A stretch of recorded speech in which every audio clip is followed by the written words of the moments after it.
Hello guys, welcome back to another video. तो ये जो स्टॉक है ना, जो स्टॉक मार्केट में ट्रेड नहीं करते हैं, उनको भी पता है इस कंपनी के बारे में। कंपनी के बारे में पता है, स्टॉक के बारे में नहीं। कंपनी के बारे में सबको पता है। कंपनी का नेम तो आप लोगों ने देख ही लिया होगा टाइटल में। कंपनी का नेम है डिश टीवी।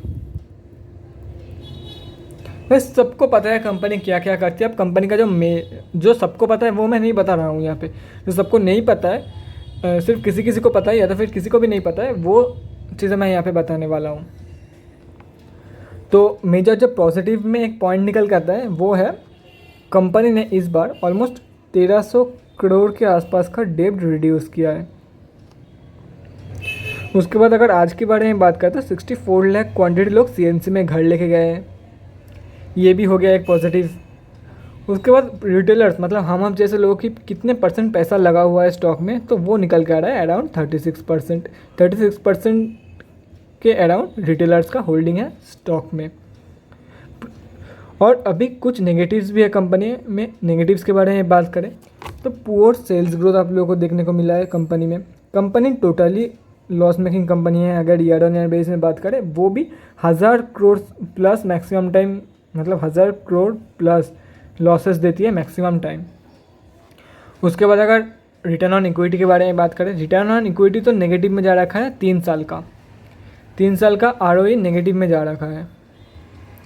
उसके बाद जो प्रोमोटर्स का होल्डिंग है वो बहुत ही कम है। हाँ, प्रोमोटर्स का ये एक बात है, प्रोमोटर्स का होल्डिंग ऑलमोस्ट 5% के अराउंड है। उसके चलते भी जो रिटेलर्स का पैसा है वो सिर्फ और सिर्फ 36% लगा हुआ है। तो ये आप लोग एक पॉजिटिव बात बोल सकते हो, क्योंकि बहुत बड़े बड़े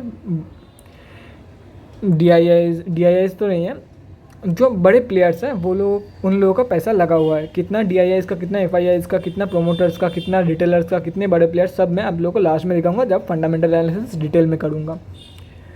उसके बाद अगर बात करें तो 5% जो प्रोमोटर होल्डिंग है वो भी प्लेज हो रखा है।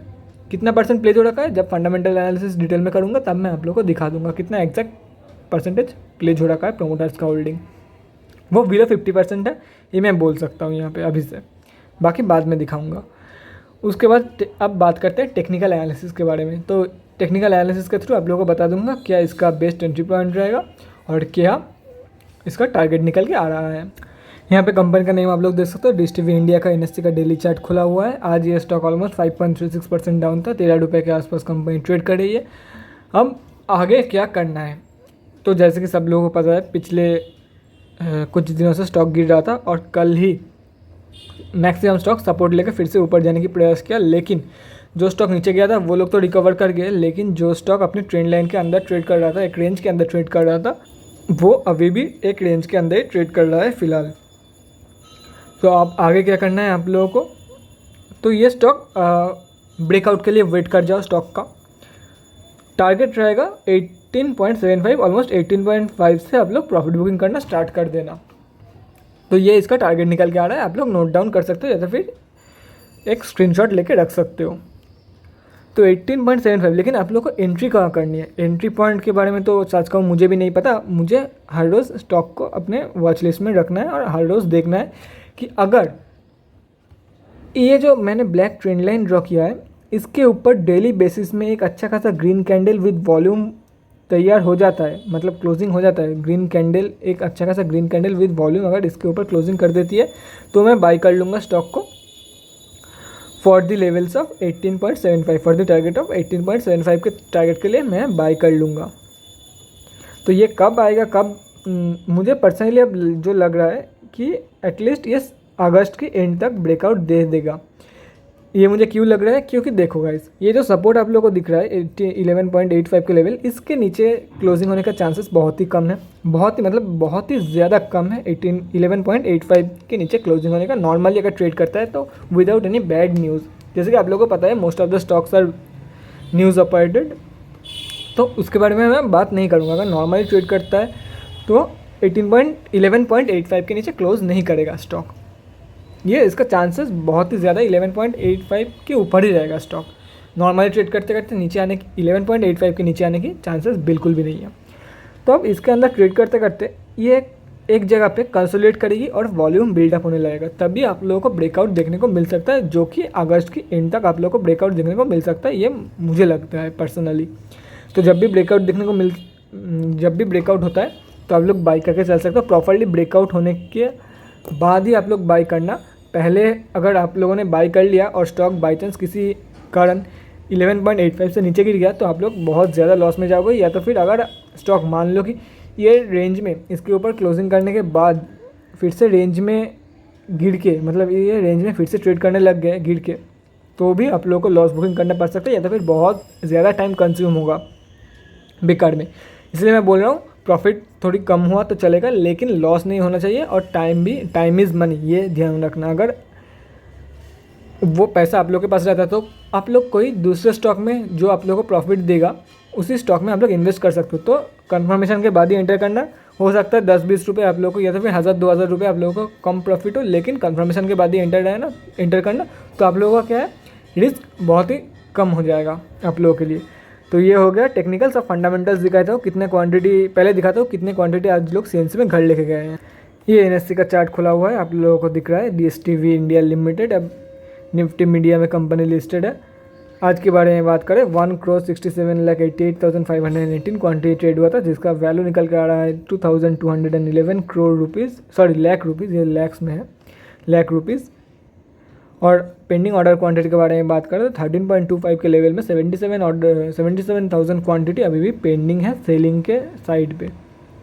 आज की डिलीवरी पोजीशन के बारे में बात करें, जो कि एक पॉजिटिव माइंडसेट आप लोग को यहाँ पे दिख रहा है। मैं 30% प्लस अगर रहता है डिलीवरी परसेंटेज तो ही मैं एक positive mindset for long term पकड़ के चलता हूँ। 64 लाख क्वांटिटी लोग सेंसी में घर लेके गए। 64 लाख भी कोई छोटा मोटा अमाउंट नहीं रहता है गाइस। 64 लाख क्वांटिटी एक ह्यूज क्वांटिटी निकल के आता है। हाँ, जितना क्वांटिटी आज ट्रेड हुआ है उसके मुकाबले कुछ भी नहीं है, लेकिन 64 लाख क्वांटिटी बहुत ही ज़्यादा होता है। तो चलिए आप बैलेंस शीट मेन जो फंडामेंटल्स है वो दिखाता हूँ आप लोगों को और बात करते हो कि आप लोग लॉन्ग टर्म के लिए स्टॉक को होल्ड करके चल सकते हो कि नहीं। ये आप लोग देख सकते हो कंपनी क्या करते हैं। कंपनी क्या करते हैं किसी को बताने की ज़रूरत नहीं है। तो डायरेक्ट मार्केट कैप के बारे में बात करते हैं। मार्केट कैप में देख सकते हो ऑलमोस्ट 2500 करोड़ का मार्केट कैप है कंपनी का। ROC 11.4%, ROE माइनस में जा चुका है। तो फंडा अगर लॉन्ग टर्म के लिए होल्ड करना चाहते हो तो यहाँ पे एक नेगेटिव पॉइंट आ चुका है। बुक वैल्यू से सस्ते में ट्रेड कर रही है, थोड़ी बहुत सस्ते में, 14 रुपये से 60 पैसे के आसपास बुक वैल्यू है, अभी 14 रुपये के आसपास ट्रेड कर रही है। हाई में देख सकते हो 17.7 और लो में फिलहाल it's trading around its 52 week high compare to the 52 week low. Pros and cons के बारे में बात करें, प्रोज में आप लोग देख सकते हो कंपनी हैज़ रिड्यूस देम, जो कि अराउंड 1300 करोड़ का डेब्ट इन्होंने रिड्यूस किया है। Stock is trading 0.96 times it's book value. उसके बाद कॉन्स के बारे में बात करें, कौन सी ज़्यादा है कंपनी का, low interest coverage ratio, promoter holding has decreased over last 3 quarter of 1.38%, मतलब 1.38% प्रोमोटर होल्डिंग डिक्रीज हुआ है लास्ट क्वार्टर में। Company has delivered poor sales growth of 1.21% over past 5 year. Promoter holding is low 5.93%। ये याद रखना, promoter holding 5.93% है, लेकिन जो हम आप जैसे लोगों का पैसा, मतलब रिटेलर्स का पैसा लगा हुआ है, वो सिर्फ और सिर्फ 36% लगा हुआ है, अराउंड 36% लगा हुआ है स्टॉक में। कंपनी हैज़ लो ROE, जो कि नेगेटिव में जा रखा है 3 साल का ROE कंपेयर करें तो। Contingent liabilities of 1711.13 crore. Promoters of pledge 39.82% of that promoter holding, जैसे कि मैंने बताया कि 50% से कम ही प्लेज हो रखा है कंपनी में। Company's cost of borrowing seems high. उसके बाद अगर क्वार्टरली रिजल्ट के बारे में बात करें, जून के क्वार्टरली रिजल्ट आ चुका है, तो अभी इतना भी कोई बड़ा बैड न्यूज़ आने की चांसेस बहुत ही कम है। और जून में एक अच्छा खासा इन्होंने ट्रेड किया था, क्योंकि सेल्स कम हुआ था लेकिन जो एक्सपेंसेस है वो अच्छे से इन्होंने कंट्रोल किया था। इसके चलते जो ऑपरेटिंग प्रॉफिट है उनमें मार्च से भी ज़्यादा प्रॉफिट देखने को मिला है आप लोगों को। नेट प्रॉफिट के बारे में बात करें, नेट प्रॉफिट में एक अच्छा खासा प्रॉफिट दिया कंपेयर टू 1400 करोड़ का लॉस ऑफ मार्च 2021 क्वार्टर। उसके बाद ईयर ऑन ईयर बेसिस में बात करें, ईयर ऑन ईयर बेसिस में आप लोग देख सकते हो कंपनी टोटली लॉस मेकिंग है, कभी कभार प्रॉफिट देती है। और हाल ही में मार्च 2021 की ईयर ऑन ईयर बेसिस में फाइनेंशियल ईयर में 1178 करोड़ का लॉस देखने को आप लोगों को मिला है, जो कि कम है लेकिन फिर भी बहुत ही ज़्यादा है। उसके बाद अगर बात करें तो आप लोग बैलेंस शीट में देख सकते हो कंपनी ने, जो कि मैं बता रहा था, 1301 करोड़ का डेब्ट कंपनी ने रिड्यूस किया। तो कंपनी का जो इंटरेस्ट पे करने का जो अमाउंट रहेगा वो भी कम रहेगा। इसके चलते जो प्रॉफिट है वो ज़्यादा निकल के आएगा। अभी कैश फ्लो में आप लोग देख सकते हो कैश फ्लो नेगेटिव में जा रखा है मार्च 2021 में। उसके बाद अगर शेयर होल्डिंग पैटर्न के बारे में बात करें तो आप लोग देख सकते हो, पहले शेयर होल्डिंग पैटर्न प्रोमोटर्स का शेयर 60% था, अभी पब्लिक का 25% तब, और अब क्या है, प्रोमोटर का 5% और पब्लिक का 81%। और जो एफ आई आईज़ है वो भी लगातार स्टॉक से एग्जिट मार रहे हैं, जो F I I D I eyes है वो भी लगातार स्टॉक से एग्जिट मार रहे हैं। तो लॉन्ग टर्म के लिए अगर कंपनी के वाइज देखो तो इमोशनली बताऊँ तो हाँ ठीक ठाक है, लॉन्ग टर्म के लिए आप लोग होल्ड करके चल सकते हो, लेकिन इससे भी बहुत अच्छी कंपनी है जो आप लोग होल्ड करके आराम से चल सकते हो।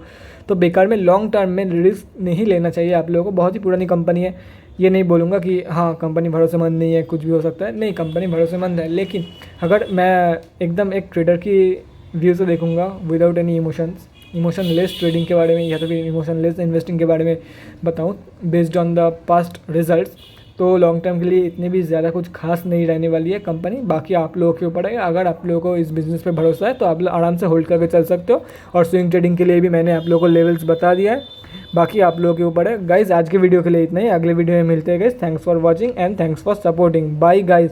और अगर आप लोगों को कुछ भी जानना है तो कमेंट सेक्शन में कमेंट करके बता सकते हो, या तो फिर अपने मेरा जो इंस्टाग्राम का लिंक दिया हुआ है डिस्क्रिप्शन बॉक्स में, वहाँ पे जाके डीएम कर सकते हो। मैं पर्सनली आप लोगों को समझा दूंगा अगर आप लोगों को कुछ भी डाउट है स्टॉक मार्केट के बारे में तो। Bye guys and thank you.